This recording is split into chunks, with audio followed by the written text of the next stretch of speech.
Assalamu alaikum, dear students. I hope everybody is safe and sound. We'll wait for your classmates to join in for 4 to 5 minutes, and then we'll commence our class from the same discussion on which we left it on Thursday. So, but 4 से 5 minute बाद we'll start the class officially. Meanwhile, please inform your classmates to join in because this is a counted class. इसकी वालेकुम attendance अस्सलाम ma'am.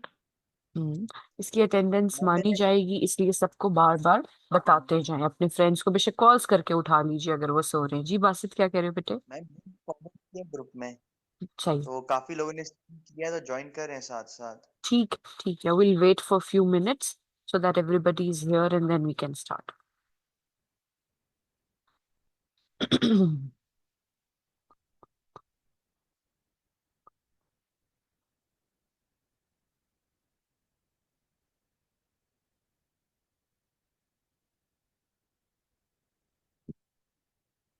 Ma'am वैसे आपने कहा था next class में पेपर दिखाएंगी। Yeah, online तो it's not a possibility to show you papers. And papers now I can show you guys those papers in Wednesday's class, hopefully, inshallah. अस्सलाम वालेकुम ma'am. वालेकुम अस्सलाम। मैम ये क्लास एकदम कैसे होगी, मतलब बताया ही नहीं पहले आपने। बेटे वो ऐसा होता है ना कि whenever they have space for conducting these. I got a message from your program manager around 9 a.m.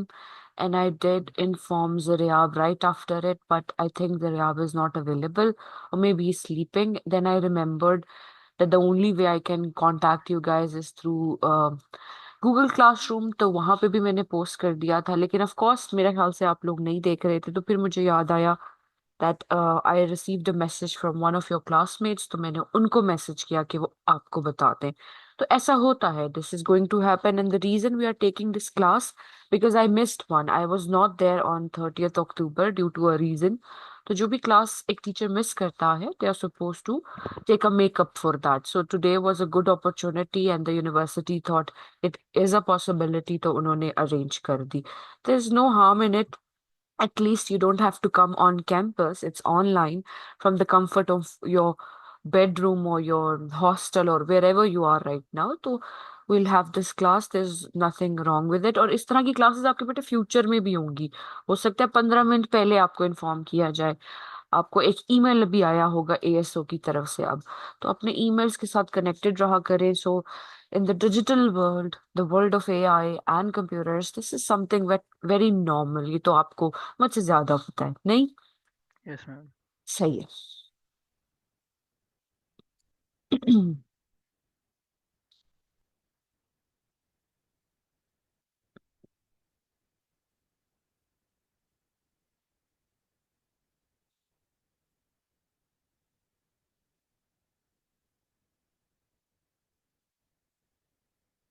जब बेटे अपने ग्रुप में ना लिख दे कि इसकी अटेंडेंस काउंट होगी, तो फिर probably everybody would take extra measures to join in, na? Because the most important part of classes is, of course, the attendance. So if you write that, they might join it with more enthusiasm.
Hmm.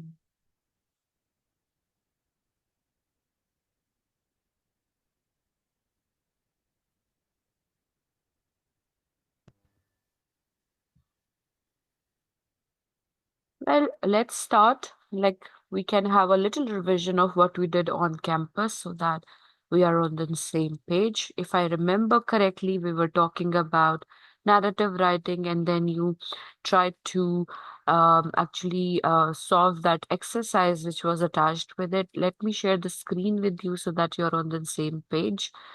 So, this was the handout that was given to you. It's an extended handout जो जरा आपने आपसे share कर दिया होगा.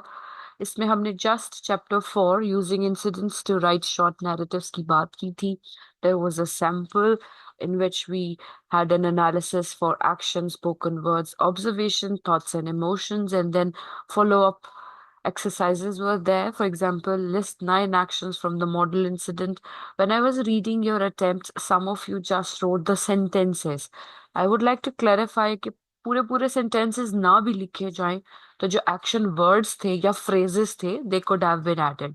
सम of you were struggling with the chronological order.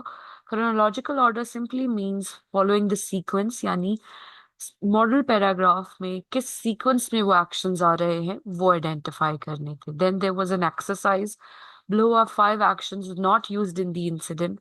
Put A plus in front of each action that could serve Hoffman's purpose. Hoffman कौन है जिसने ये लिखा है? The model sample that I'm referring to, and be meaningful to his audience. Put A negative in front of each action that is not useful. तो ये आपने इसको try to attempt. फिर भी अगर आपको नहीं समझ आया तो remember, for example, look at the first sentence. Einstein explains his latest theory. Now it can be an A negative because it is not going to add anything to the sample analysis. एक दफा आप sample अगर इसको देख लें. I was in awe of Einstein and hesitated before approaching him about some ideas.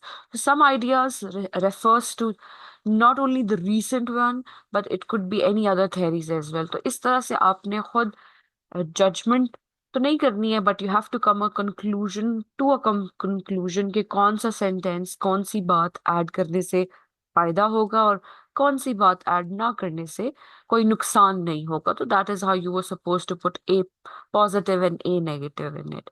फिर हमारे पास spoken words थे जिनको वैसे डायलॉग्स कहा जा सकता है, यहाँ पर कोटेशंस कहा जा रहा है.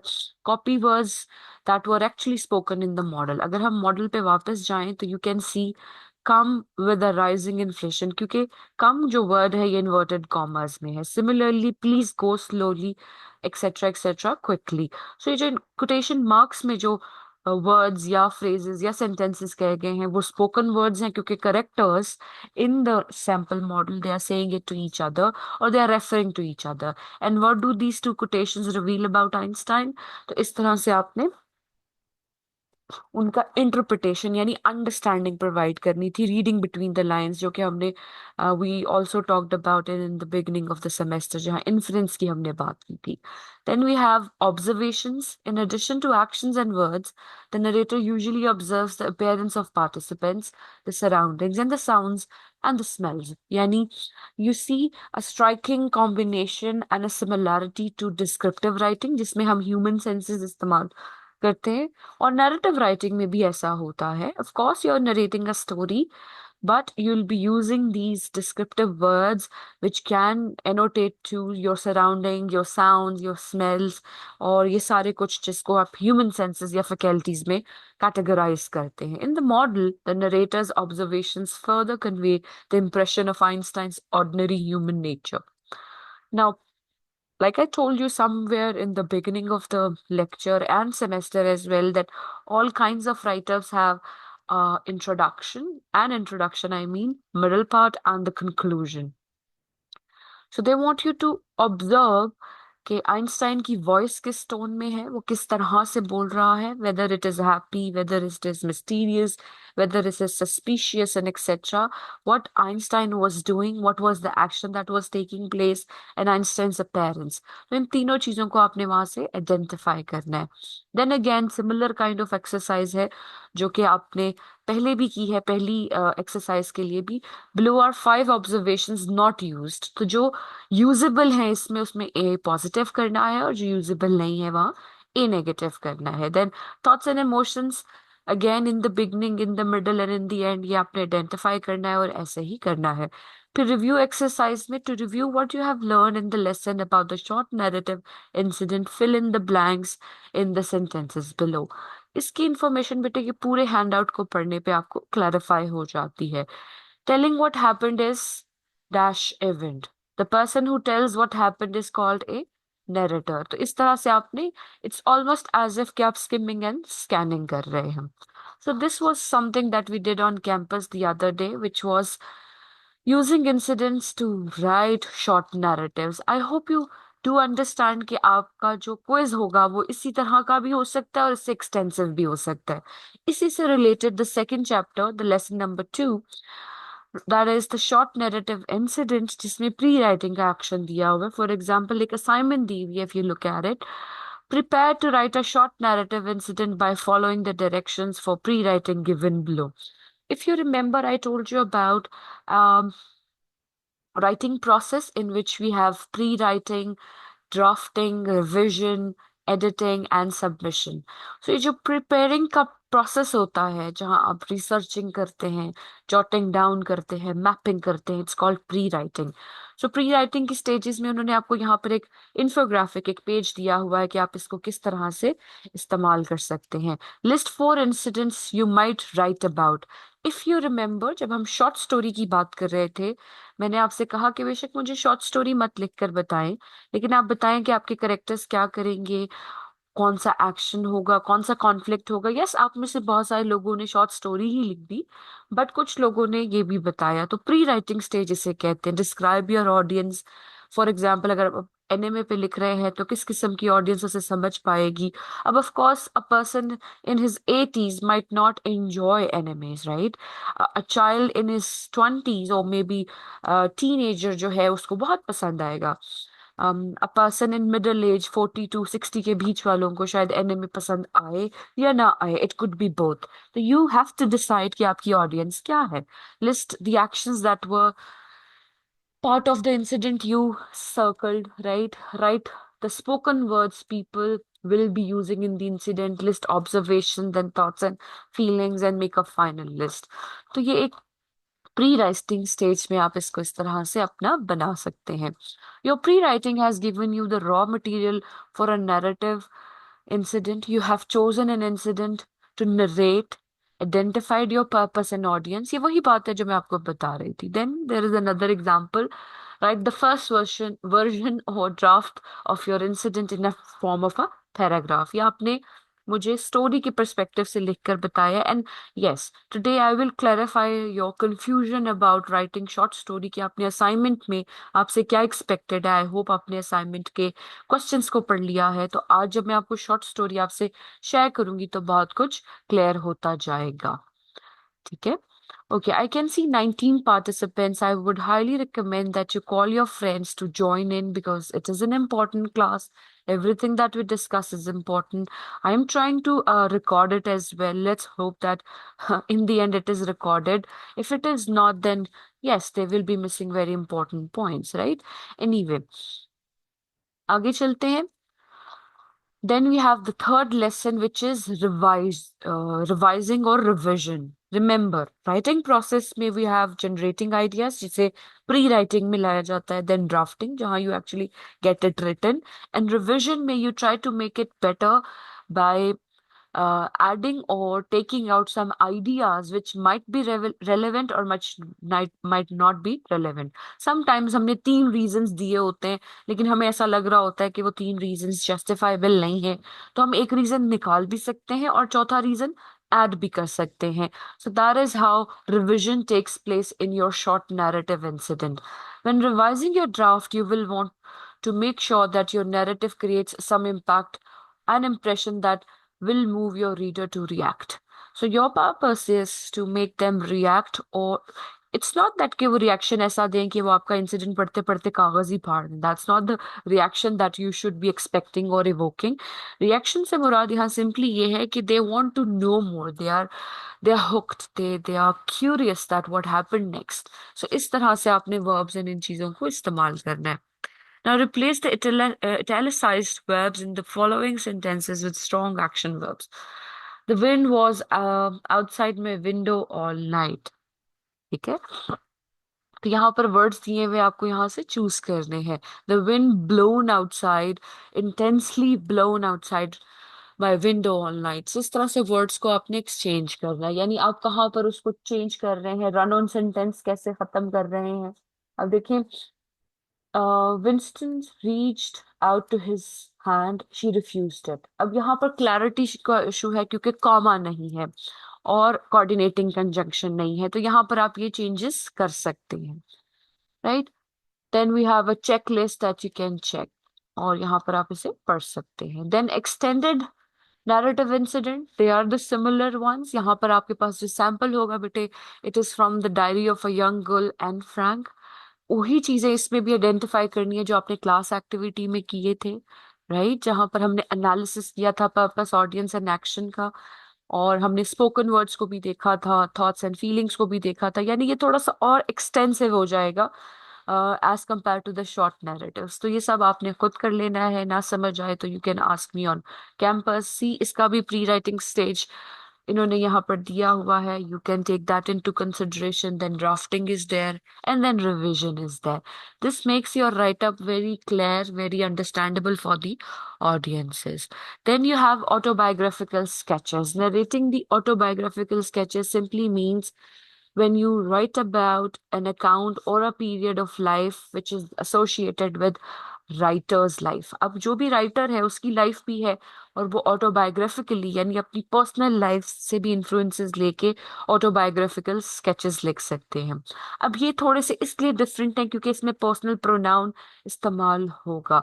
Now this autobiographical account is from Helen. She says, the next year I graduated from high school and unable to find a paying job, I set myself to writing a novel.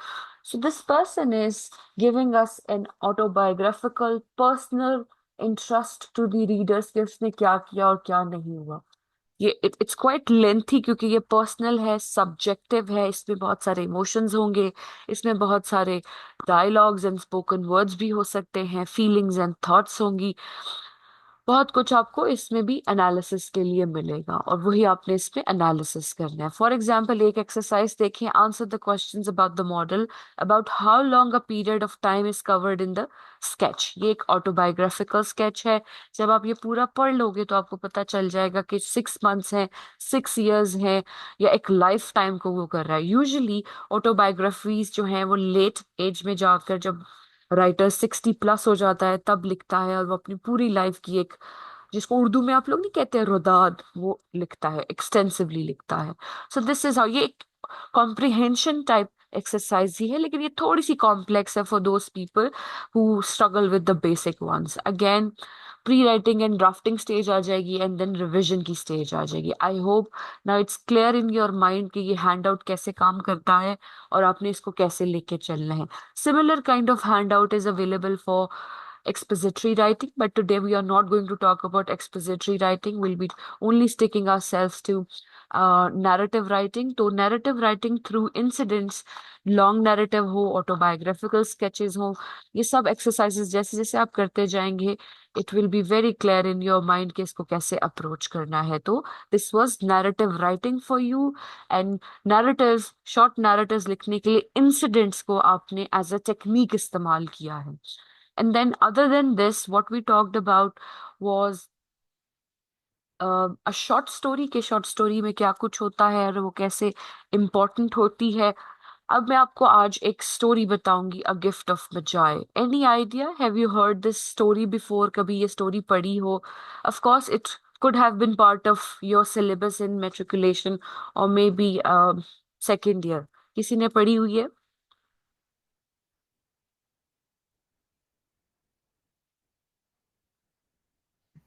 Yes ma'am. No ma'am, नहीं पड़ी हुई। नहीं पढ़ी हुई, that's okay, we'll talk about it anyway। There is a cinematic representation of the story as well, but then I won't be able to help you to understand what's happening exactly, और आप जो assignment में story यानी narrative लिखने वाले हो उसमें क्या कुछ होना चाहिए।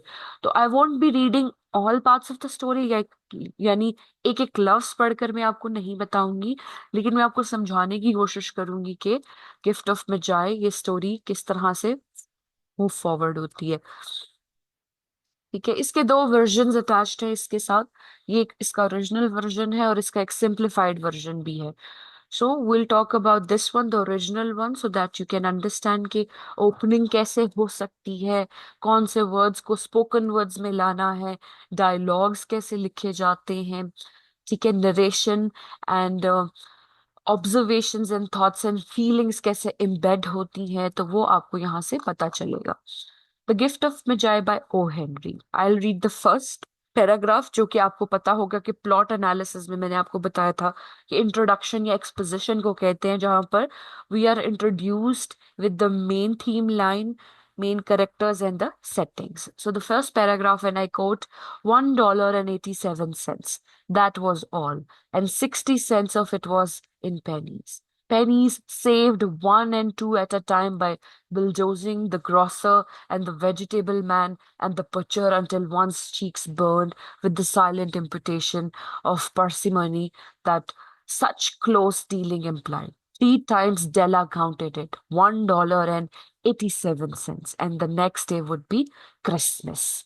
So you get an idea that the first character that has been introduced to us is Della, and the time of the year that is around Christmas, so we know that it is holidays वाला time चल रहा है, Christmas में अंग्रेजों को छुट्टी होती है।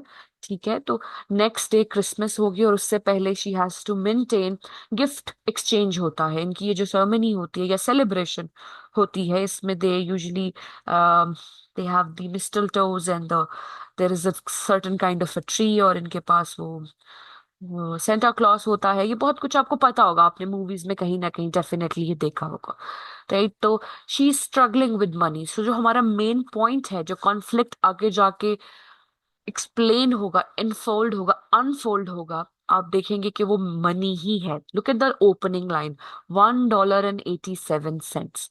और यही बात वो दोबारा ओपनिंग पैराग्राफ के एंड में भी कहती है, $1.87। तो हमें पहले ही पैराग्राफ में पता चल गया है कि मुद्दा क्या है, मुद्दा मतलब सब्जेक्ट मैटर क्या है, ठीक है, कौन सा टाइम है, किस किस्म की सेटिंग है। और ऑफ कोर्स यहाँ पे ये नहीं लिखा हुआ कि वो गरीब घराने से थी, उसका घर छोटा था, लेकिन automatically you get an idea that a character is counting money time and again. She counts it 3 times. That tells us about her financial status, कि पैसों की काफी हद तक कमी है, that's why she has to count it time and again. So introduction में ही हमें करेक्टर पता चल जाता है, सब्जेक्ट मैटर पता चल जाता है, टाइम एंड प्लेस भी पता चल जाता है। Look at the second paragraph. There was clearly nothing to do but flop down on the shabby little couch. अब shabby little couch, shabby का मतलब होता है जो कि इतनी अच्छी हालत में नहीं है। आपके घर में पुराने सोफे होंगे ना, वो जो खराब से हो जाते हैं और उनकी जो रुई या गद्दा जिसे हम कहते हैं, वो जब बैठो तो नीचे ही चला जाता है, तो उसको शैबी कहते हैं। Couch and howl, howl usually wolfs या डॉग्स करते हैं व्हेन दे आर हैप्पी और सैड। ठीक है, so this is an expression जहां हमें पता चल रहा है। नाउ दिस इज ऑब्जर्वेशन, यहाँ कोई करेक्टर कोई कुछ नहीं कह रहा है, ये नरेशन भी है, ऑब्जर्वेशन भी है और ये फीलिंग भी है कि there was nothing to be done but to sit on a shabby sofa and then howl, यानी दर्द से, परेशानी से, गम से, गुस्से से परेशान होके हाउल करना है। वो वुल्फ होते हैं ना, जैसे कहते हैं हाउ, उसको हुल हाउल करना कहते हैं। तो वो करेक्टर्स के लिए ऑब्जर्वेशन प्रोवाइड कर रहे हैं, डेला के लिए प्रोवाइड कर रहे हैं कि Della is a female character by the way, so she can not do anything but to sit on a shabby couch and howl about it. अब अगर आपने असाइनमेंट कहीं से लिख भी ली है, कुछ कर भी लिया है, मेक श्योर कि ये चीजें आपकी असाइनमेंट में हमें क्लियरली पता चले। Now again, so Della did it, यानी करेक्टर ने वो किया, which instigates the moral reflection that life is made up of sobs, sniffles and smiles, with sniffles predominating. अब देखिए, एक लाइफ रिफ्लेक्शन भी, जिंदगी की अक्कासी नहीं कहते जैसे उर्दू में, that reflection is also found over here. Instigate मतलब to provoke, to push somebody to such a corner but they so that they have to do it anyway. So the thematic landscape, यानी इसकी basic theme क्या होने वाली है? Financial constraint, यानी पैसों की कमी। द मुद्दा would be, the subject matter would be money itself. So opening देखिए कितनी स्ट्रांग है, करेक्टर भी है, शैबी काउच हाउस भी है, अभी हमें और भी डिस्क्रिप्शन मिलेगी, फिजिकल डिस्क्रिप्शन मिलेगी, सब्जेक्ट मैटर भी है। Look at the third one. While the mistress of the home is gradually subsiding from the first stage to the second, take a look at the home. Up, take a look at the home is an observation. A narrator is asking the audience to get into the mix. अब observation नहीं रहेगी, अब जो हमारी audience है वो भी part ले रही है, लेकिन वो ये नहीं कह रहे कि you should take a look at the home. वो यू का वर्ड इस्तेमाल नहीं कर रहे, it's very subtle, it's very indirect. ठीक है, ठीक है। A furnished flat at $8 per week, it did not exactly beggar description, but it certainly had that word on the lookout for the mendicancy squad। ठीक है, सो $8 per week, a furnished flat. Flats में usually it's a universally accepted fact. Of course, अब तो हमारे पास बहुत ज्यादा studio apartments and lavish flats भी आ चुके हैं, लेकिन ये बहुत पुरानी स्टोरी है। तो फ्लैट्स जो थे वो छोटे छोटे फ्लैट्स हुआ करते थे, और चीप, यानी उनकी जो लुक होती थी वो देखने से ही पता चलती थी कि they must be cheap. So they are giving us the expression and description over here. So these three paragraphs are very clearly telling us about the description, place, the thematic landscape, the main point of view, and one character has been disclosed or introduced.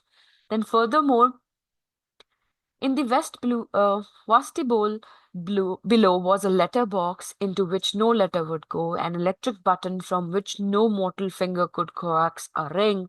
Also, pertaining thereunto was a card bearing the name Mr. James Dillingham Young.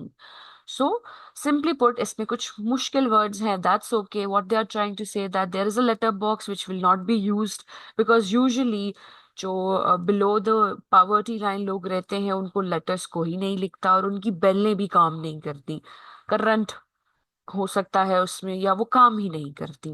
And then house hold के जैसे मेरे घर के सामने कोई नहीं लिखा हुआ, इट्स नॉट रिटन के ये मुनीर हाउस है, ये फलाना विला है, ये फलाना घर है, कुछ भी नहीं लिखा हुआ, because I am from middle class, right.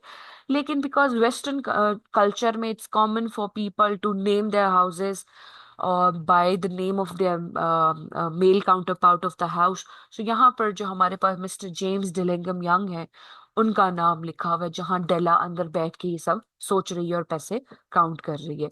The Dillingham had been flung to the breeze during a former period of prosperity when its processor was being paid $30 per week. Now, when the income was shrunk to $20, though they were thinking seriously of contracting to a modest and unassuming D, but whenever Mr. James Dillingham Young came home and reached his flat, above he was called Jim and greatly hugged by Mrs. James Dillingham Young, already introduced to you as Della. अब आप देख रहे हैं कि audience के लिए you use हो रहा है एज, तो यहाँ पर हमारे पास ऑब्जर्वेशंस है which is all very good. So what they're trying to establish over here कि once upon a time they used to have more money, so उनके घर की हालत बेहतर थी. Now they don't have a lot of money, so their house is not that much anyway. अब आप देख रहे हैं कि पहली लाइन जो बेटे हमारे पास थी $1.87, उसी पर बात एक्सपैंड होते होते यहाँ पर हमारे पास पहुंच गई है कि पैसों की कमी की वजह से घर का जो नक्शा है it's not that intact anymore. So जो कॉन्फ्लिक्ट है ये अपने आप को अनफोल्ड करता चला जा रहा है. अब हम कुछ पैराग्राफ्स छोड़ के आगे चलते हैं. So we have two characters now, Della and Jim. अब ये एक डायलॉग है बिटवीन दीज टू कैरेक्टर्स. अब यहाँ पे कॉन्फ्लिक्ट क्या है, यहाँ पे मुद्दा क्या है, यहाँ पे बात क्या हो रही है कि क्रिसमस है और जिम एंड डेला ने एक दूसरे को गिफ्ट्स देने हैं, लेकिन दोनों के पास पैसों की कमी है. डेला के पास बहुत खूबसूरत बाल हैं, she has long hair which can be sold off, and Jim के पास एक बहुत खूबसूरत पुरानी वॉच है जो वो अपने दिल से लगा के रखता है. He really does like that watch a lot. What happens is that Della is window shopping. She's wandering around and she sees a sign that reads Sephiroid, hair goods of all kinds. One flight up, Della ran and collected herself, panting, Madame Large, too white, chilly, hardly looked at Sofferoni. Sofferoni एक जगह का नाम है जहाँ पे बालों की यानी हेयर ड्रेसेस पाए जाते हैं, बालों की ट्रीटमेंट्स की जाती हैं, विग्स बनाई जाती हैं और विग्स खरीदी जाती हैं. ऐसा सब कुछ वहां पर होता है. So what does Della do? Della needs to buy a gift for her husband. तो वो जाती है सेफरोनी के पास and she says, will you buy my hair? देखिए कोटेशन मार्क्स हैं. डेला कहती है ask Della. तो this is how your story should have dialogues as well. जब कोई डायलॉग बोल रहा है उसके साथ आप ये जो इनडायरेक्ट और डायरेक्ट में भी हमारे पास होता है इसको इस्तेमाल कर सकते हैं. तो she says, will you buy my hair? asked Della. I buy here, said Madame. Take your hat off and let us have a sight at the looks of it. देखिए किस तरह से आप दो dialogues by adding said madam इस तरह से भी इनकॉर्पोरेट कर सकते हैं. Down rippled the brown cascade. $20, said Madame, lifting the mass. अब ये ऑब्जर्वेशन है, ये एक नरेशन है. Lifting the mass with the practice hand. बालों को वो पूरे हाथ में लेकर जब उसको इवेल्युएट कर रही है तो उस सीन को डिपिक्ट किया जा रहा है. Then give it to me quick, says Della. तो डेला ने अपने बाल यहाँ पर बेच दिए हैं. नाउ व्हाट हैपेंस, यहाँ पर डेला की फीलिंग्स लिखी हुई हैं कि वो क्या कुछ लेती है, वो उन पैसों को बचा के क्या फील करती है, ये आप पढ़ सकते हैं. देन नेक्स्ट पैराग्राफ में देखें. अब देखिए टेंशन राइज होती जा रही है.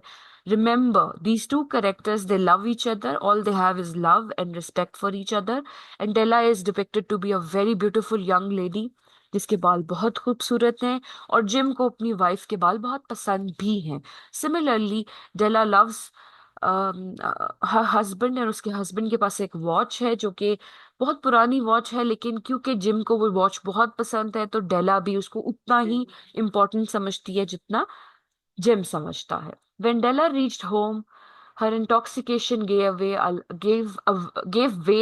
a little to prudence and reason. She got out her curling irons and lighted the gas, went to work repairing her ravages made by generosity added to love, which is always tremendous task. Dear friends, a mammoth task. Again, a reference to us. Within 40 minutes, her head was covered with tiny clothes, lying curls. तो उसने अपने वो जो छोटे बाल करवा लिए थे उनमें उसने कर्ल्स किए, उसने अपनी लुक को चेंज किया, बट वो बहुत खूबसूरत थी इसलिए वो उसमें भी बहुत खूबसूरत लग रही थी। लेकिन डिस्क्रिप्शन कैसे दी जा रही है? Like a school boy. She looked at her reflection in the mirror long, carefully and critically.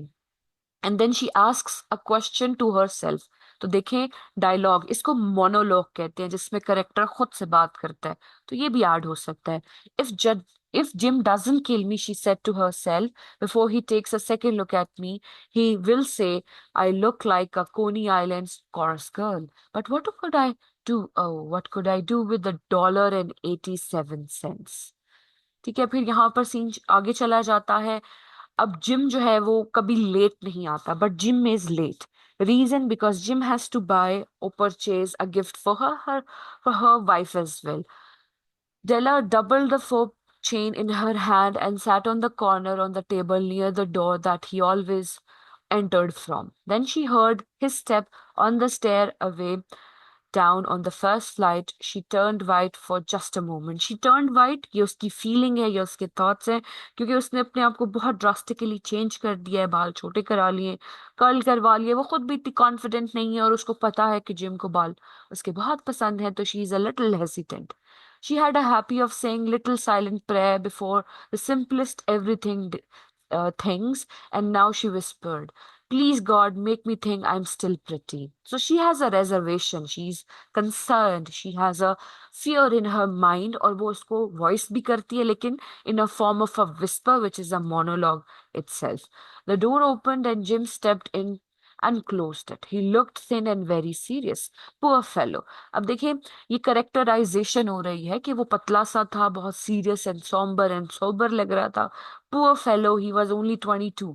22 साल का एक छोटा सा बच्चा है, लेकिन मैरिड है, थिन है, सीरियस है, बिकॉज उसे इतना ज्यादा काम करना पड़ता है।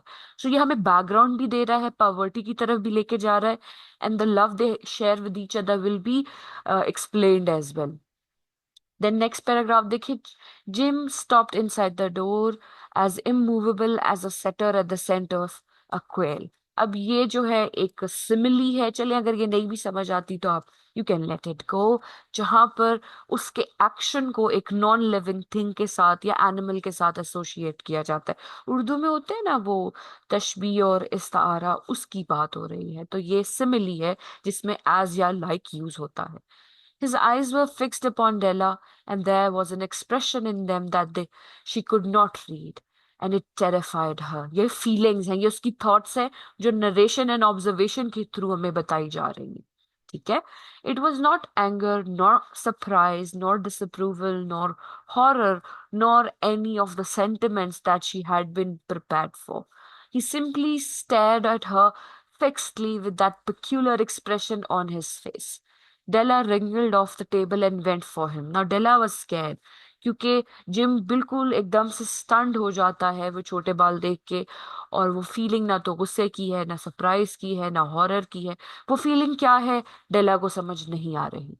अब ये इतनी खूबसूरत डिस्क्रिप्शन है, इसीलिए हम इसे इमेजिन भी कर पा रहे हैं. Then Della उसके पास जाती है. What happens? Jim, darling, she cried. Don't look at me that way. I had my hair cut off and sold because I couldn't have lived through Christmas without giving you a present. It will grow out again. You won't mind, will you? I just had to do it. My hair grows awfully fast. Say Merry Christmas, Jim, and let us be happy. You don't know what a beautiful, nice gift I have got for you. So she gives an explanation, and look at the explanation. It is so heartfelt, so naked, so direct, so beautifully crafted by her कि वो अपनी क्या कहते हैं उसको, love को, मोहब्बत को रिवील करने के लिए, बावर करवाने के लिए, she is using these words again and again.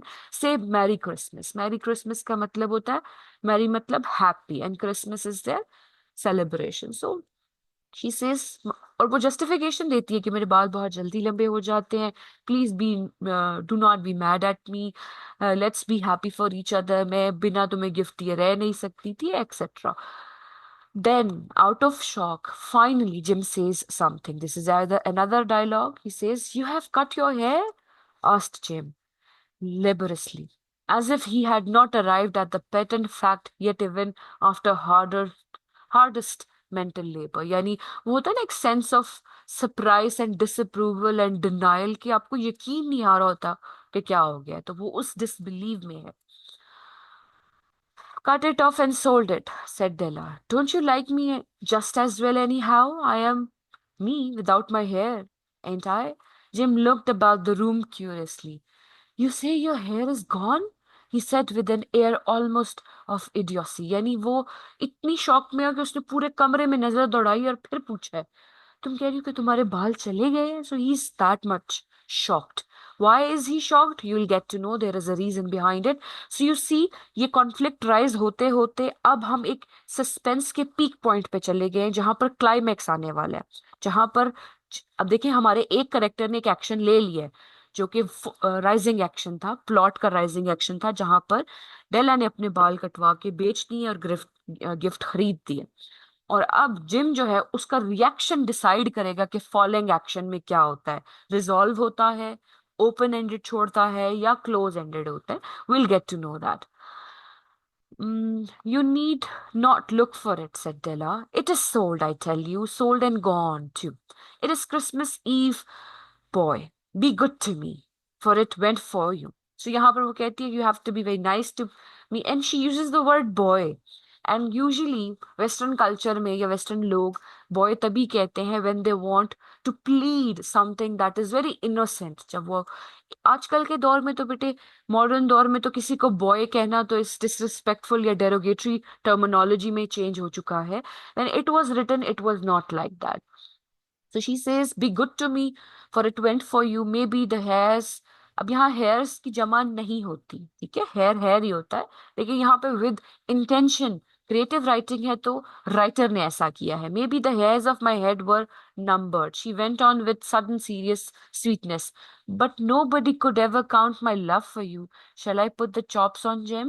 So again, she tries to make him realize कि मैं वही हूँ, बेशक मेरे बाल वो नहीं है, बेशक मैं हो सकता है कि मैं बाल नाक भी कराती तो कटवाती तो वैसे ही गिर जाते, कोई मसला हो जाता, मेरा प्यार तुम्हारे लिए सेम ही है. अगेन कॉन्फ्लिक्ट चल रहा है क्योंकि अभी तक जिम का रिएक्शन, सस्पेंस हमारा क्लियर नहीं हुआ कि जिम क्या एग्जैक्टली सोच रहा है. फिर यहाँ पे एक डिस्क्रिप्शन है बेटे. डिस्क्रिप्शन में आउट ऑफ हिज ट्रांस मतलब वो जो मेस्मराइज और परेशानी वाली स्टेट में था, Jim seemed quickly to wake. He enfolded his Della. For 10 seconds, let us regard us with discreet scrutiny some inconsequential object in the other direction. $8 a week or a million a year. What is the difference? A mathematician or a wit would give you the wrong answer. The Magi brought valuable gifts, but that was not among them. This dark assertion will be illuminated later on. अच्छा, अब आप सोच रहे होंगे कि ये Magi क्या है.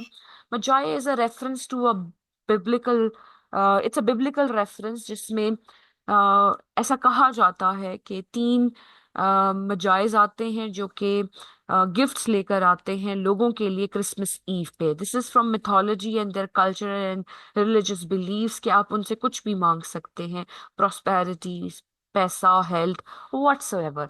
सो यहाँ पर वो कहता है, ये ऑब्जर्वेशन कह रहा है, नरेटर ऑफ द स्टोरी कह रहा है, द मजाई ब्रॉट वैल्यूएबल गिफ्ट्स. अब ये वैल्यूएबल गिफ्ट्स कौन से हैं जो पैसे से नहीं खरीदे जा सकते, जैसे कि डेला और जिम का एक दूसरे के लिए love. And the fact that Della wanted to purchase something in order to make her husband happy, ये भी शो करता है कि वो अफेक्शन कितनी ट्रुथफुल है. वरना आज के दौर में या किसी भी दौर में आप एक्सपेक्ट नहीं कर सकते कि एक लड़की जिसे अपने बालों से बेइंतहा प्यार है और जिसके बाल बहुत खूबसूरत है, वो अपने बाल कटवा के अपने बिलवेड को, अपने हस्बैंड को, या अगर वेस्टर्न कल्चर को लिया जाए अपने बॉयफ्रेंड को गिफ्ट देने का सोचेगी. मॉडर्न टेक में ये बहुत कम होगा, ठीक है. मॉडर्न टेक में पता क्या हो सकता है, चोरी वोरी कर लेगी वो, शायद बाल ना कटवाए, तो ऐसा हो सकता है. सो what they're trying to insinuate or direct our attention towards is that Della was a pure-hearted woman and she really wanted to gift or give a present to her husband. Jim drew a package from his overcoat pocket and threw it upon the table. The fact that उसने एक packet निकाला और table पे फेंक दिया, यहाँ पर जो हमारा सस्पेंस है वो और भी बढ़ जाता है। एनी आइडिया उसने गिफ्ट क्यों फेंक दिया होगा? कुछ कोई बात माइंड में आ रही हो किसी के? मैम मैं बता दूं, एक्चुअली स्टोरी मैंने पहले से पढ़ी हुई है, अच्छा, स्पॉइलर हो जाएगा। फिर रिवील मत करें। एनीबडी एल्स जिसने नहीं पढ़ी हुई, सो एनी आइडिया कि वो एक पैकेज निकाल के फेंक क्यों देगा? और थोड़ा सा वो शॉक में है क्योंकि बीवी के बाल चले गए हैं, तो बताएं। Any idea, any guesses? Ma'am मैं बताऊं? जी जी वजीहा। मे बी उन्होंने उनके बालों के लिए कोई चीज गिफ्ट ली हो। Very good, very good. Yes, that is exactly what is going to happen, कि वो जो गिफ्ट लाया था वो उसी चीज के लिए था। लाइक मैंने आपको शुरू में बताया, क्योंकि उनके बालों से दोनों को ही बहुत बेइंतहा प्यार था। तो अब जब वो नहीं रहे तो वो शॉक में है, और उसको लग रहा है, और उसको सही लग रहा है कि अब जो मैं चीज लाया हूँ, क्या पता वो पिन्ने लाया है, क्या पता वो क्या होता है, कैचर लाया है, या कुछ भी बालों को संवारने वाली कोई चीज है जो कि सिर्फ लंबे बालों के लिए होनी चाहिए, वो यूजेबल नहीं रह गई। सो वो उसको यूजलेस समझ के साइड पर टेबल पर फेंक देता है। Then look at the dialogue that he speaks. Don't make any mistake Dell. अब डेला भी नहीं कहता, डेल कह रहा है। He said. अच्छा, ये डेल कंपनी नहीं है, ये डेला का डेल है, ठीक है? और पता चले आप इसमें कोई कंपनी समझ के बैठ गए। साइंटिफिक बच्चे हैं ना एआई की, तो कुछ भी हो सकता है। Don't make any mistake, Dell, he said about me. I don't think there is anything in the way of a haircut or a shave or a shampoo that could make me like my girl any less. But if you will unwrap that package, you may see what you had me going for a while at first. तो वो भी अपनी मोहब्बत का इजहार करता है कि तुम एक सेकंड के लिए मत सोचो कि मैं तुम्हें किसी भी ऐसी रीजंस की वजह से कम अपना मानूंगा। You are still my wife and I dearly and heartily love you. But if you open that gift and the package that I've thrown upon the table, you'll see कि मैं शॉक में क्यों था। तो वो भी अपनी जस्टिफिकेशन देता है। तो अब आप देखें, ये जो क्लाइमेक्स है जहां पर हम पीक सस्पेंस पे हैं, अब हमारा ये सस्पेंस फॉलिंग एक्शन की तरफ जाने लगा है। And look at it, how beautifully the writer has and rightfully, of course, given us the suspense and the development of the story, the description of characters and the settings, and the main point that the financial crisis is there, and the important moral lesson that everything that you cannot buy through money is more important than anything that you can buy with money. सब कुछ यहाँ पर आपको वो elaborative manner में तो नहीं, but कहीं ना कहीं in one way or another the writer is able to convey that, और आपकी स्टोरी में भी बेटे ऐसा कुछ ना कुछ होना चाहिए। Anyway, white fingers and nimble toe at the string and paper, and then an ecstatic scream of joy, यानी extreme happiness, and then alas, यानी वो खुश होती है और एकदम से वो alas जो होता है कि वो गमजदा भी हो जाती है। A quick feminine change to hysterical tears and wails, necessitating the immediate employment of all the comforting powers of the lord of the flat. सो वो गिफ्ट देख के खुश भी बहुत है और गमजदा भी बहुत है, बिकॉज एक फेमिनिटी जो होती है, फेमिनिटी को कहेंगे उर्दू में, I don't know what we, नस्वानियत, आई थिंक, गर्लीनेस समझ लें, जहां पर जो खवातीन की बेहतरीन दोस्त होती हैं, जो चीजें जैसे कपड़े, जूते, बैग्स और एक्सेट्रा, ऐसी चीजें देख के most of 99% of the women they are excited, और इसको एसोसिएट किया जाता है कि ये फेमिनिन पर्सपेक्टिव से एसोसिएट किया जाता है इस चीज को, कि if a woman is not feminine enough तो वो इन चीजों से खुश नहीं होगी, और अगर वो फेमिनिन अनफ है तो उसको ये चीजें, तो she is very happy, but then she is sad at the same time, because you know for a fact that her hair are, or her hair is gone. For there lay the combs, a set of combs, side and back, that Della had worshipped long in a Broadway window. तो जब भी वो window shopping जाती थी तो वहां पर ये एक सेट ऑफ कॉम्स थी जो उसे बहुत पसंद थी, और ये जिम को पता था, और वो खरीद के फाइनली ले आता है। और इन कॉम्स की भी बहुत अच्छी डिस्क्रिप्शन यहाँ पर दी हुई है, वो आप पढ़ सकते हैं। लेकिन now they are of no use because her hair are gone. But she hugged them for her bosom. उसने अपने मतलब bosom means chest, तो उसने अपने सीने से उन कॉम्स को लगा लिया because she knows that her husband and his priorities and his intentions were pure, and she dearly does love him and his gift as well. My hair grows so fast, Jim. और फिर वो एक ray of hope पाती है, वो smile करती है और कहती है, while looking into the eyes of her husband, and she tells him that my hair grows so fast. अच्छा, अब यहाँ पर हमारा जो फॉलोइंग एक्शन है वो पॉजिटिव की तरफ जा रहा है. Is that correct?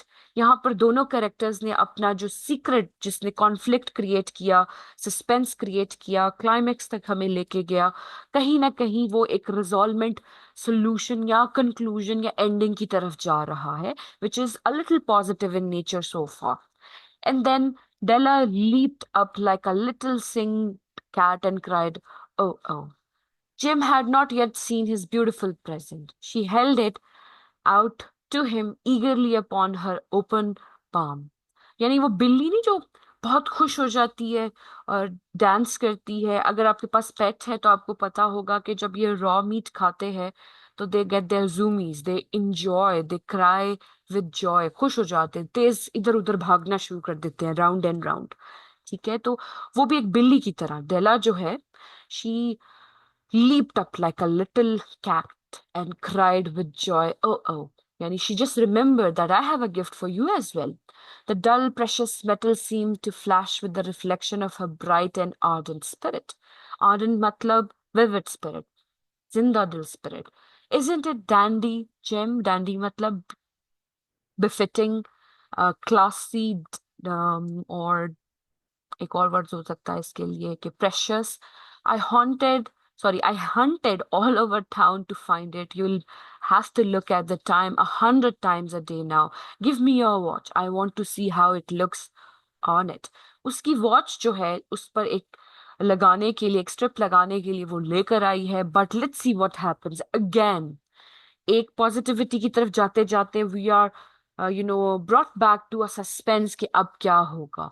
Instead of obeying, Jim tumbled down on a couch and put his hands under the back of his head and smiled.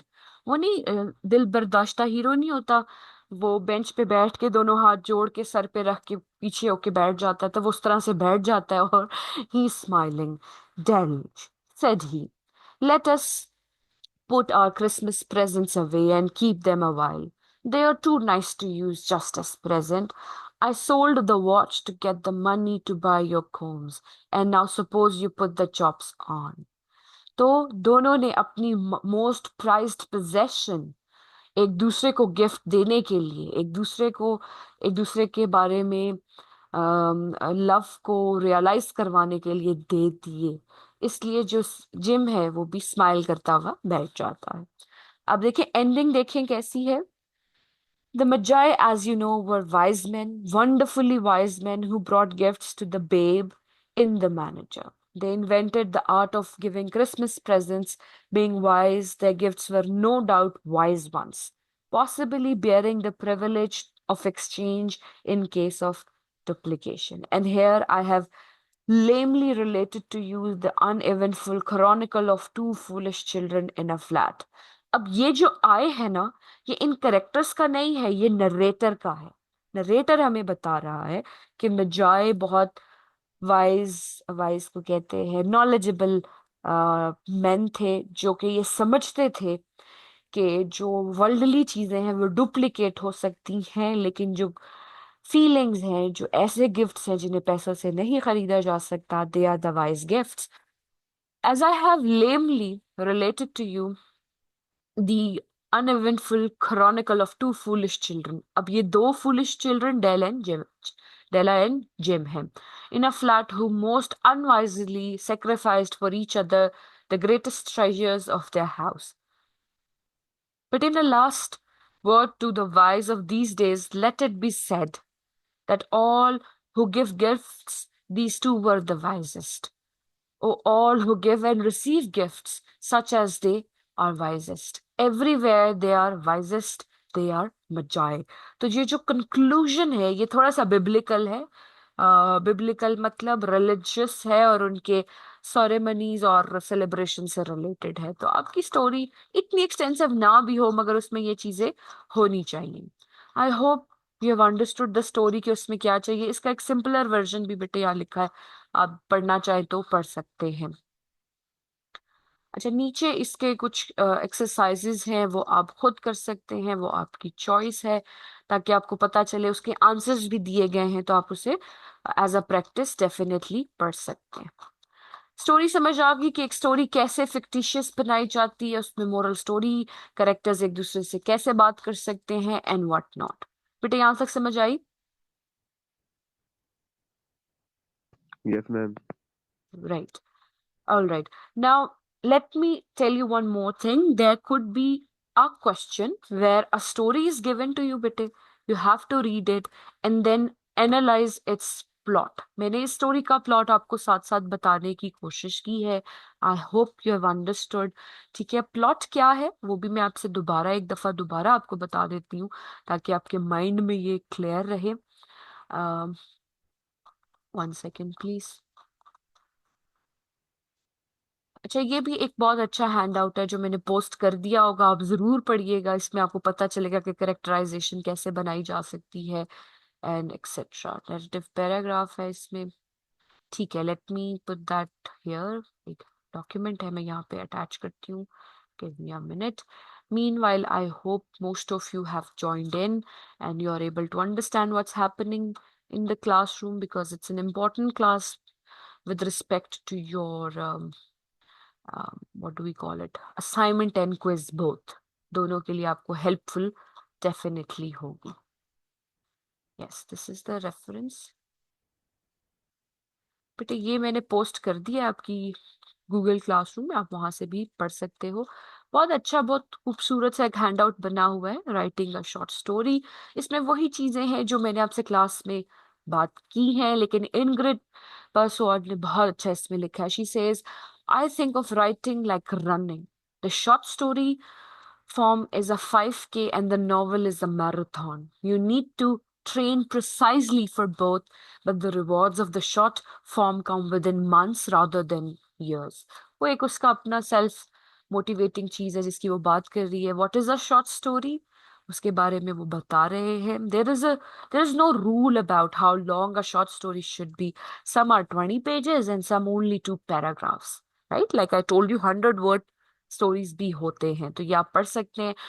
Short, sharpy, snappy paragraphs should be there, punchy description should be there, and blah blah. Leave the flabby parts out of your plot. कोई भी unnecessary, वो जो हम जिसे unrelatable pointers लिखने की कोशिश करते हैं उनको रहने दें। ठीक है, देन स्टार्टिंग पॉइंट्स कैसे होने चाहिए वो लिखा हुआ है, that you can C. Many short stories are set in small periods, an hour or a day, even a minute। ठीक है, जैसे अभी डेला और जिम की हमने देखी, वो 2 दिनों में डिवाइडेड है। फिर स्टार्टिंग पॉइंट्स के साथ देखें, song titles can be hugely evocative and set mood without even listening to the song itself। अगर आपको डेल एंड जिम वाली स्टोरी याद हो तो ओपनिंग लाइन ही पैसों की गिनती थी। That definitely evoke emotion in us कि हम जानना चाह रहे थे कि पैसों का क्या लेना देना है। तो इस तरह की चीजें आप लिख सकते हैं। स्ट्रक्चर में like I have told you, exposition क्या होता है बेटे, राइजिंग एक्शन, क्लाइमेक्स को एपिफेनी भी कहते हैं, लेकिन आप क्लाइमेक्स याद रखें। फॉलिंग एक्शन भी कहते हैं एंड रेजोल्यूशन भी। अच्छा, राइजिंग एक्शन के साथ बेटे एक और सेक्शन है, कॉन्फ्लिक्ट या प्रॉब्लम, वो आपके माइंड में होना चाहिए। ठीक है, short stories often start on a strong first line. Look at the opening lines on page for some great examples. ये हमारा प्लॉट एनालिसिस है जो क्लास में मैंने आपको बताया था। एक्सपोजिशन से हम राइजिंग एक्शन, ऑरेंज वाला ऊपर जा रहा है, फिर हमारे पास क्लाइमेक्स है और इस तरह से हम नीचे आ रहे हैं। ये प्लॉट एनालिसिस जितना आपको समझ आएगा उतना आप स्टोरी में से ये आइडेंटिफाई कर पाएंगे। Then elements of a good story, there should be a point of view, right? Opening and endings have to be very strong। उसके बाद narrative voice tense, your story needs to be in either present or past tense। ये मैंने शायद आपको class में, मुझे याद है मैंने आपको बताया भी था, लेकिन I would like to highlight कि अब तो फ्यूचरिस्टिक भी होती है बेटे, लेकिन you should stick yourself to past tense so that you do not make any mistakes like that. Characters की बात करें, short stories tend to feature one or two main characters with a few other in the background sketched characters. There usually isn't time to consider detailed relationship between a number of people. Background characters are there to help make even happen if necessary. तो ये उसकी बात करें. Imagery use कर सकते हैं, ठीक है. Imagery is one of the best ways to show and do not tell. ठीक है, तो वो descriptive हो जाती है.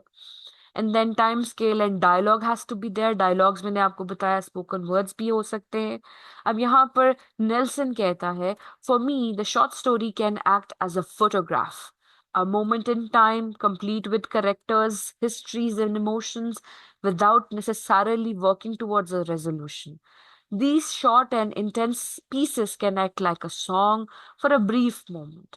You are swept away by a melody, and when you emerge on the other side, you are not as same as when you started. ठीक है. Then editing your story जो मैंने आपको बताया. अच्छा, जब आप एडिट करोगे तो इन क्वेश्चंस को माइंड में रखना है ताकि एडिटिंग अच्छी हो. Look for any repetitions and delete them. Is your story too short or too long? Delete the sections if they are not much relevant. Is it satisfying in the regards to ending? Did you finish with the twist?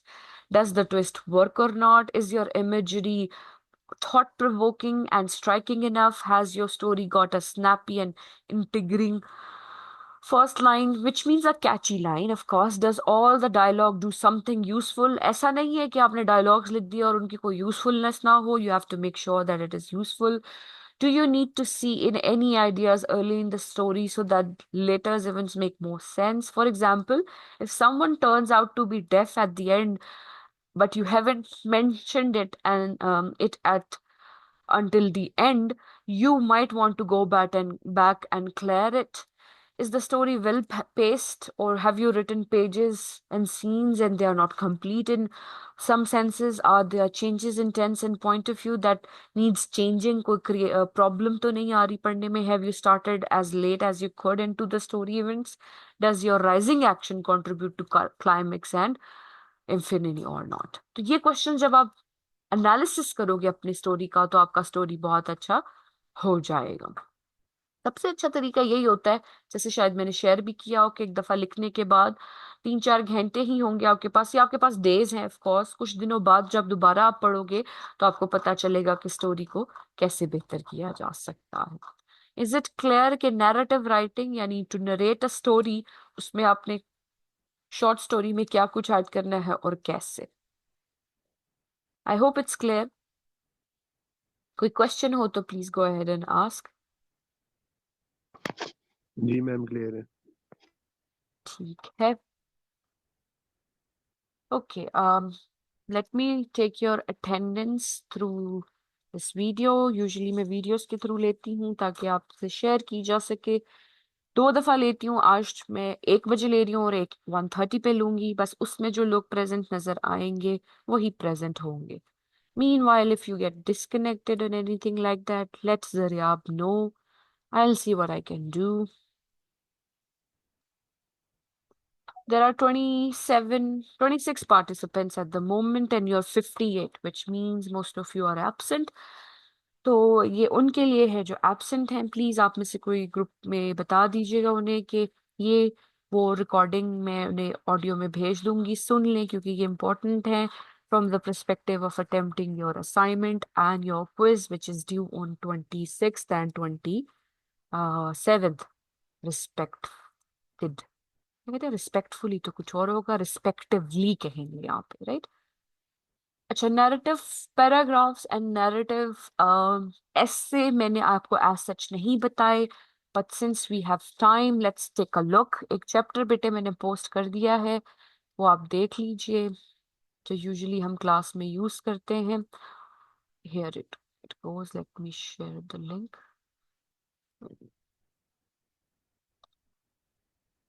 ये this is called narrative writing. इसमें वही exercises नहीं होती हमारे पास usually, तो उस तरह से. सॉरी मैम, आपने अटेंडेंस ले ली है? बेटा वो पिक्चर से हाँ ले ली है, अभी आपको शेयर कर दी जाएगी. अभी मैं ना जरिए आपको भेजूंगी, आपके गूगल क्लासरूम में पोस्ट कर दूंगी. एंड इफ यू रिमेम्बर, मैंने एक्सीडेंटली एक दिन आप सबको सब कोई प्रेजेंट कर दिया था, तो आज वो जिसकी रह जाएगी ना, वो वहां से अकोमोडेट हो जाएगी, कोई मसला ही नहीं उस बात का। जी, अंडरस्टैंड। मैम अक्सर के नेटवर्क इश्यूज भी हैं। ठीक है आयशा, नोटेड बेटे। अच्छा, understand what narration is. 4 basics of good narration. आपको याद होगा कि हमने बेसिक्स ऑफ राइटिंग्स भी जब पढ़ा तो उसमें भी ऐसा ही था, तो यहाँ बहुत अच्छा ये लिखा होता है। तो बस एक पैराग्राफ हम देखेंगे कि नरेशन कैसे है।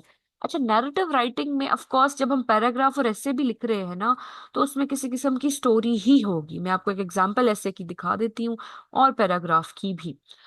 It reveals something of importance to you, your main point. It includes all 4 major events of the story, primary support. It brings the story to life with details of major events.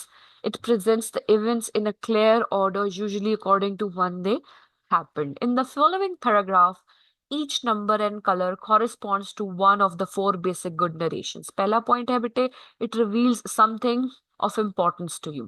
तो ये blue में हमारे पास highlighted है. Last year, writing assignment I hated produced the best writing I have done.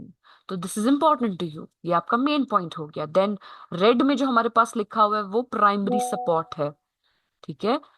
When my English teacher told us that one of our assignments would be to do a few hours of community service and write about it, I was furious. ठीक है, लेकिन third line वो नहीं है क्योंकि वो orange में है और वो सेकेंडरी सपोर्ट है। अब हम दोबारा प्राइमरी स्पॉट पे जाएंगे, that is number 2। The next day I went to talk to my teacher during her office hours and told her that I was already so busy that I could hardly make any time for homework, never mind housework. My own life was too full to help with anybody else's life. She understood that, right? अब इन दोनों pointers को further explain करने के लिए secondary support दी जाती है, detailing दी जाती है। जब वो गुस्सा हो जाता है असाइनमेंट सुन के, तो वो क्या सोचता, I am a single mother, I work full time and I am going to school, isn't that enough.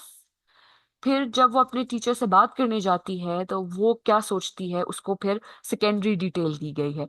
She said that she understood perfectly that her majority of the students at the college had lives as full as mine. Then she went on to explain that the service assignment was just for 4 hours and that her students in the past had enjoyed both doing the assignment and writing about the experiences. She said they were all surprised and that I would be too. Again अब हमारे पास फिर red colour में आ रहा है। आप देख रहे हैं कैसे कंट्रास्ट एंड कंपेयर एंड कैसे मिक्स एंड मैच किया जा रहा है प्राइमरी सपोर्ट को और सेकेंडरी सपोर्ट को। सेकेंडरी सपोर्ट यहाँ पे बेटे क्या है, elaboration of your supporting details. देखिए अगला पॉइंट देखिए, after talking with her I decided I did not really have a choice because I needed to pass the course before taking others, so I accepted my fate.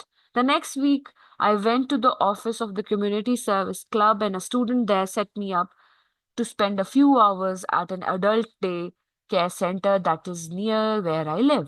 A few weeks later, I went to the creative care center in Cocoa Beach, not knowing what to expect. अब इसकी explanation आगे वो और देती है. What I found were friendly, approachable people who had so many stories to tell. They all had long, full lives and they were eager to talk with me about them. फिर एक और primary supporting detail आती है, the next thing. अब देखिए the next thing हमें बताती है कि उसकी पूरी जर्नी में, उसके नैरेटिव में सबसे पहले क्या होता है कि वो परेशान हो जाती है कि मुझे कम्युनिटी सर्विस पे एक असाइनमेंट मिल गई है। फिर वो कहती है कि मैं टीचर से मिलने जाती हूँ, तो टीचर कहती है मुझे पता है। फिर वो एक्चुअली कम्युनिटी सर्विस करने चली जाती है और करने के बाद उसको रियलाइज होता है कि वो इतनी बुरी तो नहीं थी। फिर क्या होता है, रियलाइजेशन के बाद the next thing I knew I was taking notes because I was interested in the people. तो कम्युनिटी सर्विस करने के बाद she was finally interested in it.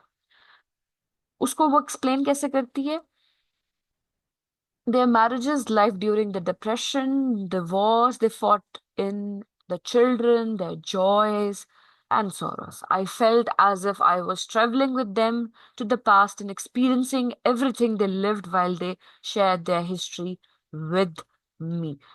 ठीक है। Community service, I hope you understand, western culture का एक concept है जहाँ पर अंडर प्रिविलेज्ड होमलेस लोगों को हेल्प की जाती है, रिफ्यूजीज को हेल्प की जाती है, और वहाँ के लोग, वहाँ के स्कूल कॉलेजेस एक्चुअली इसको करिकुलर का हिस्सा बनाकर उन लोगों को हेल्प करवाई जाती है।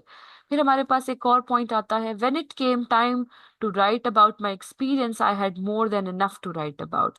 आई wrote the stories many wonderful elderly people I had talked with. I got an A. अब जो रेड में लिखा गया है वो उसकी प्राइमरी नीड थी, वो कहानी का एक्चुअल प्राइमरी सपोर्ट था, लेकिन जो ऑरेंज में लिखा गया है बेटे वो सपोर्टिंग डिटेल्स थी। I got an A on the paper, and beyond that accomplishment, I made friends whom I will visit on my own, not because of an assignment, but because I value them. I never would have guessed that what started as an annoying assignment would turn out to be the best thing I ever did in the in that semester. ठीक है, तो ये conclusion आ जाता है। देखिए how beautifully आपको बताया गया है इस बारे में। ठीक है, आई होप इट्स क्लियर। देखिए जो डार्क ब्लू में है, आई नेवर वुड हैव, वो आपको पता चल रहा है कि किस तरह से इसको अकर कर रहा है। इज इट क्लियर कि ये पैराग्राफ, ये एक्सटेंसिव पैराग्राफ है, of course it's not just a short paragraph, but it's good. अच्छा, यहाँ पे एक एग्जांपल दी हुई है कि मेन पॉइंट कैसे लिखते हैं। My first day at new job was nearly a disaster. ठीक है, my first day with PAT was full of surprises. ठीक है, यहाँ पर हमारे पास दोनों चीजें यहाँ पर लिखी गई हैं। रिमेंबर, टॉपिक सेंटेंस पैराग्राफ में होता है, थीसिस स्टेटमेंट ऐसे में होता है। सपोर्टिंग डिटेल्स आपको ये आनी चाहिए, इसको आप जरूर खुद करके देखिएगा, आपको समझ आता चला जाएगा। ट्रांजिशन मार्कर्स की भी एक्सरसाइज है, नरेशन में कैसे इस्तेमाल की जाती है, तो आप इसे कर सकते हैं। इज इट क्लियर बेटे? We have talked about narrative writing in terms of incidents, autobiographical incidents of long nature and short nature. We talked about autobiographical sketches. We talked about short story writing. We also talked about paragraph writing, और एक sample में आपको ऐसे writing का भी दिखा देती हूँ ताकि आपके माइंड में रहे कि वो किस तरह से होता है। As you can see on your screens, यहाँ पर सीधा सीधा हम ना ऐसे पे चलेंगे। यस, ऑफ कोर्स ये बहुत छोटा सा लिखा हुआ है, and I don't expect you to write like this, लेकिन ये सिर्फ एग्जाम्पल के लिए बहुत अच्छा है, याद रखने के लिए बहुत अच्छा है। यहाँ पर आप देख सकते हैं कलर्स में उसको एक्सपैंड किया गया, ये उसका इंफोग्राफिक है। इंफोग्राफिक का क्या मतलब होता है कि जिसपे इसको एक्सपैंड किया है, तो ये कलर्स आपको बताते हैं क्या हो रहा है क्या नहीं। सो अगर आप इसकी बेसिक डिविजन देखें, इंट्रो, बॉडी एंड कंक्लूजन जैसे सब में होता है, लेकिन यहाँ पर हमारे पास एक हुक है जो कि कैची लाइन है, then we have a background, then we have a thesis statement, then we have a situation, then we have a rising action, then we have a climax. अब हमारे पास जो सिचुएशन है वो second body paragraph में आ रही है, rising action third body paragraph में आ रही है, और क्लाइमेक्स हम फोर्थ बॉडी पैराग्राफ में लाएंगे, और कंक्लूजन आ जाएगा। आपने 5 पैराग्राफ ही लिखने हैं, यहाँ पर टोटल 4 हैं, लेकिन आप 5 ही लिखेंगे। अब देखिए, Japan is known as land of the rising sun. Japan is known as the rise of rising sun, ये हमारी हुक लाइन है। बैकग्राउंड क्या है? I always thought Japan was an exotic country with interesting customs. I always wanted to go to Japan. अब उसको expand किया गया यहाँ पे। Ever since I was a child, I always thought of Japan as an exotic country filled with many strange and interesting customs. I had always wanted to travel to Japan and experience its old and unique culture. Luckily, it was my first year in university and I was able to study abroad in Japan.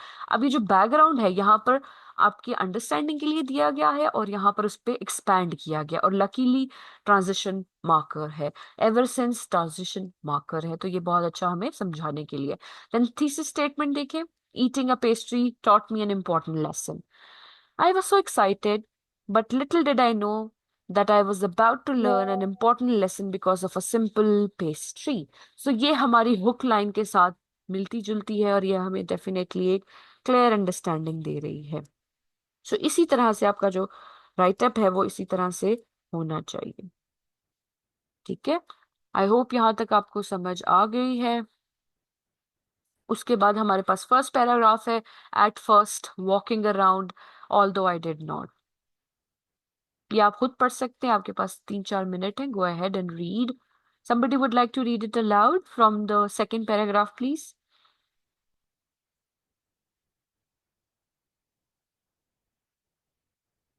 No, nobody, no interest at all?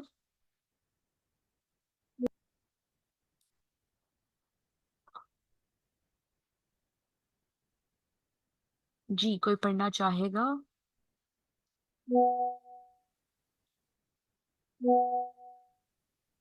Ma'am walking around से जी बेटे जी। Walking around I started to feel no hungry no, I बस started बस बेटे पहला graph at first से, everything was new and exciting for me. At first, everything was new and exciting for me. Getting off the airplane from the London and walking the streets of Tokyo for the first time was very exciting. Seeing old temples, shrines, and some people dressed in kimonos was exciting, and it fit my image of Japan exactly. I thought to myself, my dream has come true. However, after a while, the new buildings, the modern public transportation system, and the modern department stores with all the sign in English made me feel at home. I thought basically Japan is like the UK. Very Walking good. around, एक minute बेटे, अच्छा जो green में लिखा हुआ है वो हमारी सिचुएशन है, कि वहां पर हमारा कॉन्फ्लिक्ट जो है वो अराइज होने लग पड़ा है और हम राइजिंग एक्शन की तरफ जाने लगे हैं। जी बेटे, रीड फर्दर। एक सेकंड, मैं नीचे करती हूँ इसको यहाँ से। जी। I started to feel hungry. I started looking for something cheap and delicious. I didn't know where I was, so I followed my nose and found a bakery. There were many breads and pastries everywhere. I really felt like I was back home. Suddenly, I spotted a delicious looking strawberry jam pastry. After I paid, I bit into pastry. What is this? I thought. I was surprised to find that it was not filled with strawberry jam. It was filled with sweet bean paste called anko in Japan. Anko in Japan. It was such a disappointment. ठीक है, एक second बेटे। अब देखिए हमारे पास दो किस्म के ब्लू है। अगर हम लाइट ब्लू, जिसको फिरोजी कहा जा सकता है, देखा जाए तो वो हमारे पास राइजिंग एक्शन है। I was hungry, I wanted something cheap and delicious, I found a bakery, I saw jam pastry like back home. And climax क्या है कि शी बिट इट, मतलब जो इसका पोइटिक जो परसोना है, जो बोल रहा है, जो लिख रहा है, ऑफ कोर्स हम ही है, वो आई आ रहा है। तो I bit into the pastry and was surprised to find it was not strawberry jam at all. देखिए उसका जो एक्शन कैसे राइज हुआ, उसकी जो इंटरेस्ट राइज हुई, उसने उसकी सस्पेंस को बढ़ाया और उसने फाइनली उसको एक ना, उर्दू में नहीं कहते चक्की मारी, तो उसको पता चला कि वो डिसअपॉइंटमेंट थी, क्योंकि एक जो राइजिंग एक्शन जहां तक पहुंचना था पहुंच गया। लास्ट पैराग्राफ पढ़े बेटे। Although I didn't like sweet bean pastry that day, I have since learned to love it. When I learned that, एक second, I'm sorry. Yeah, when I learned was that many things that एक minute में मुझे थोड़ा अपनी screen set करने दें. जी जी। Although I didn't like sweet beans pastry that day, I have since learned to love it. When I learned was that many things look the same in Japan as in my country. However, on the inside they are pure Japanese. They should be appreciated for what they are. Now traveling, this is more enjoyable since I learned that lesson. Great. So उसने अपना एक conclusion भी दे दिया कि सारे experience से, suspense से, इस क्लाइमेक्स से उसको क्या हासिल हुआ, राइट। अब हमारे पास पर्पल कलर में उसने कंक्लूसिव है, यानी ये कंक्लूसिव पैराग्राफ है, कंक्लूजन पैराग्राफ है। तो I began to like sweet bean paste. I learned that many things in Japan look like something that is from UK, but they do not taste the same, and because they are true Japanese legacies, and then traveling is more enjoyable because I get to experience new things. तो देखिए कितने खूबसूरत, बहुत simple सी बात उसने लिखी है, या आप भी लिख सकते हैं। लेकिन आप देख रहे हैं इसमें डिस्क्रिप्टिव वर्ड्स भी हैं, इसमें थीसिस स्टेटमेंट भी है, इसमें सिचुएशन, राइजिंग एक्शन, क्लाइमैक्स भी है और कंक्लूजन भी है। तो आपका नैरेटिव वैसे बेटे इस तरह से अरेंज होगा। ये बहुत अच्छा हैंड आउट है, इसमें और चीजें भी लिखी हुई हैं, जैसे ये एक एक्टिविटी दे रखी है, माय फर्स्ट फॉरेन फ्रेंड। ठीक है, तो फॉलोइंग क्वेश्चंस को आपने आंसर करना है। तो क्लाइमेक्स क्या है तो आपने आइडेंटिफाई करना है। Writing a great hook line. अब एक हुक जो होती है वो फिश को फंसाने वाली हुक होती है, उसकी बात नहीं हो रही है। बहुत अच्छी लाइंस कैसे लिखी जा सकती हैं, तो उसकी प्रैक्टिस आपको यहाँ पर वो कराने की कोशिश कर रहे हैं। देन फर्स्ट टाइम कुकिंग के बारे में, ये बहुत अच्छी एक्सरसाइजेज है। आप चाहें तो बेटे इसको जितना प्रैक्टिस करोगे, देखिए इन्फोग्राफिक दिया हुआ है, आपने अपना ऐसे लिखना है ना, इसको यूज करें। ये आपका प्लानर है, नैरेटिव ऐसे प्लानर, इसमें आप प्लान करोगे और उसके मुताबिक आप अपना ऐसे आगे लिखते चले जाओगे। I hope you have understood कि आपने क्या कैसे किस तरह से करना है। अब narrative writing is completed from my side in terms of बेटे paragraph writing, essay writing, short story writing and incident writing, सब में नैरेटिव टेक्निक इस्तेमाल हो रही है, लेकिन इनमें कुछ ना कुछ डिफरेंसेस हैं जो कि मैंने आपको असाइनमेंट में आइडेंटिफाई करने के लिए भी कहे हैं।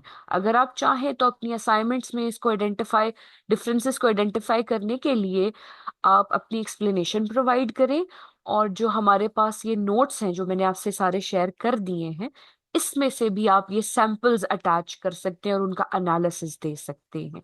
ये आपको खुली छूट है, ठीक है बेटे। Now, if you have any questions regarding any of the things that we have discussed so far, please go ahead and ask. If not, please write in the chat box that you're clear. It is understandable. बस okay लिख दो या clear लिख दो ताकि मुझे पता चल जाए।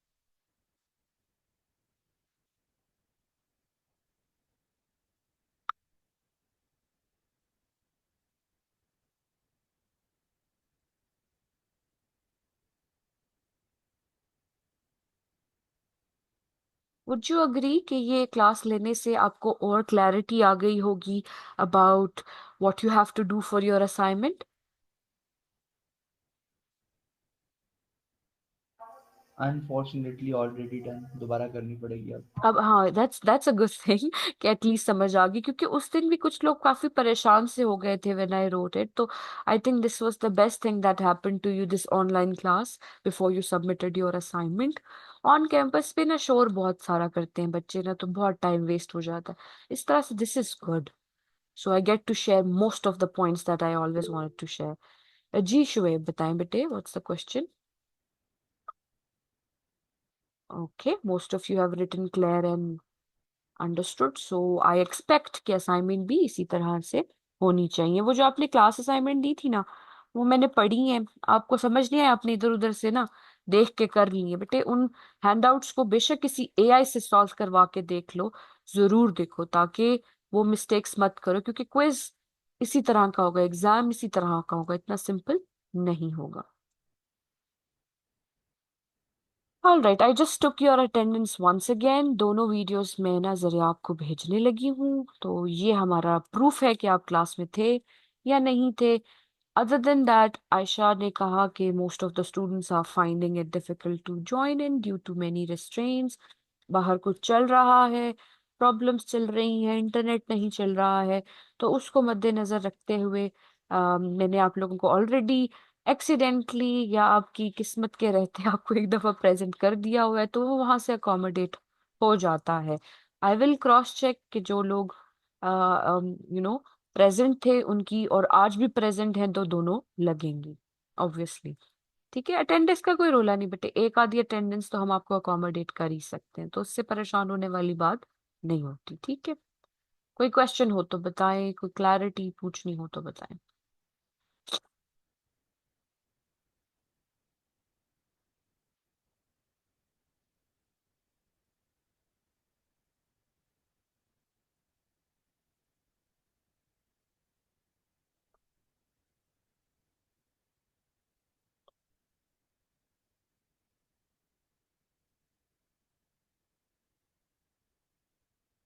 नथिंग, सब क्लियर है, सब समझ आ गया है, दैट्स नाइस।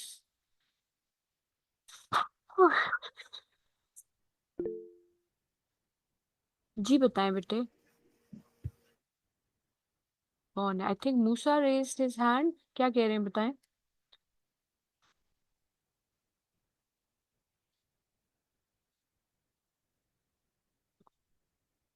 हाँ मैम, डेट एक्सटेंड हो सकती है असाइनमेंट की प्लीज।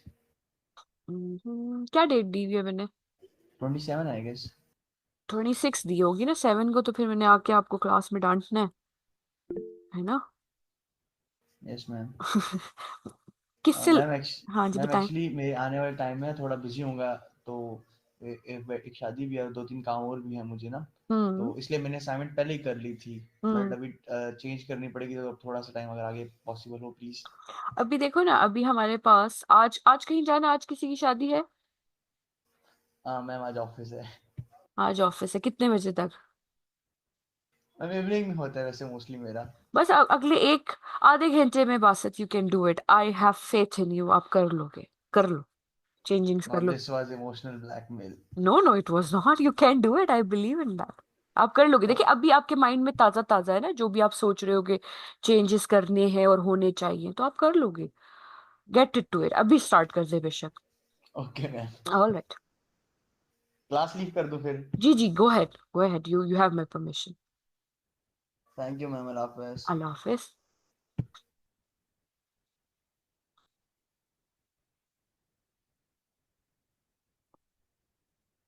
एनीथिंग एल्स बेटे, एनीबडी एल्स? कोई व्याशया है आप लोगों का भी तो बताएं, फिर मैं आपको भी बताती हूँ कि कैसे रह सकते हैं, कैसे काम हो सकता है।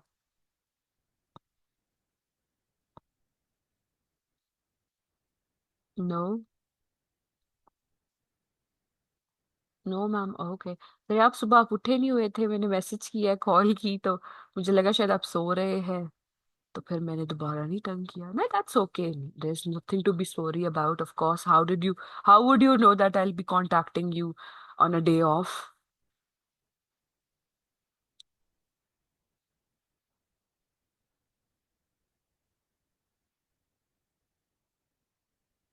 चलिए, ठीक हो गया जी।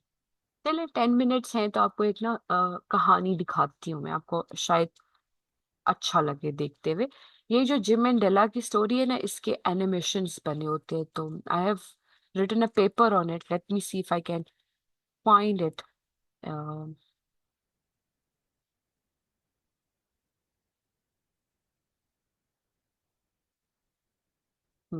Late me share it with you, give me a minute.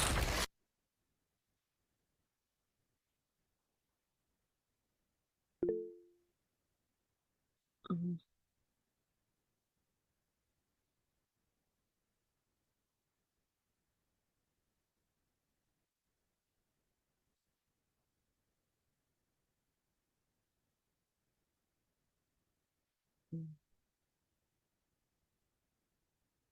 1905 by O. Henry, the pen name of William Sidney Porter. Set on Christmas Eve, the story is about a husband and wife who sacrifice their most prized possessions and, in an ironic twist, realize the richness of their love for one another. The story has been widely adapted and remains a treasured Christmas tale. Okay, it's more likely to be called an analysis. I wanted to show you. Okay, वो video यहाँ पर है नहीं, analysis नहीं दिखा रहा। अच्छा, ये 10 मिनट्स की, आई थिंक इसमें होगा, wait please. In a small town in हाँ, England, there lived two lovers, James and Della, who were madly in love with each other.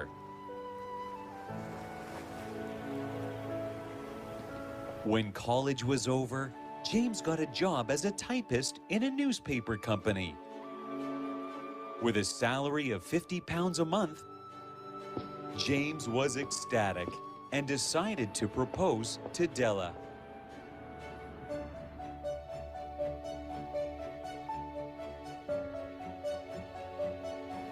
Della, I've been in love with you since the day I saw you for the first time. Okay, so the rest you can see your self. मैं link आपका ना classroom में post कर देती हूँ। 5 minutes are left. Okay, तो अगर आप जाना चाहें तो you can leave, I will stay connected for another 5 minutes, because यहाँ पे मैं इसको प्ले कर भी दूँ, ये कंप्लीट नहीं होगी, फायदा नहीं है। अटेंडेंस बेटे हो गया है, लिंक ये रहा, अगर आप देखना चाहें तो आप उसे देख सकते हैं। I hope you have understood all the pointers that I wanted to share with you today and you're clear about it. कोई इशू आए एक्सरसाइजेस करते हुए तो आप मुझे ऑन कैंपस क्लास में बता सकते हैं।